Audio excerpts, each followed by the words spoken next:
Pentas konsert Minggu ke-7 Gegar Vaganza 2025 memperlihatkan 10 penyanyi rakaman berpengalaman berentap sengit demi terus kekal dalam saingan realiti ini.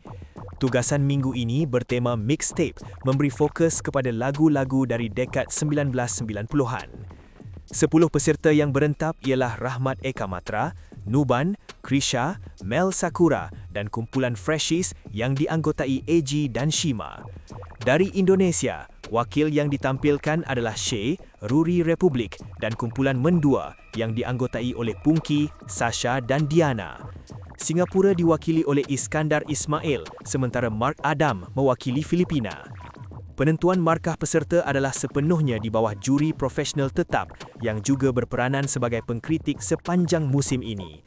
Barisan juri ialah pengarah persembahan muzik Datuk Ramli MS, penyanyi tersohor Indonesia Hetty Kos Endang dan pakar vokal Datuk Syafina Selamat.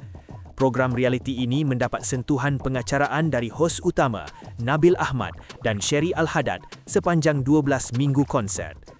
Gegar Vaganza musim ke-12 disiarkan secara langsung di Astro Ria, dibawakan dari MBSA Shah Alam pada setiap hari Ahad pukul 9 malam mulai 2 November 2025. Akses dalam talian boleh didapati di aplikasi Astro Go, Suka dan perkhidmatan on demand di Astro Box yang memberi pengalaman tontonan yang lebih fleksibel.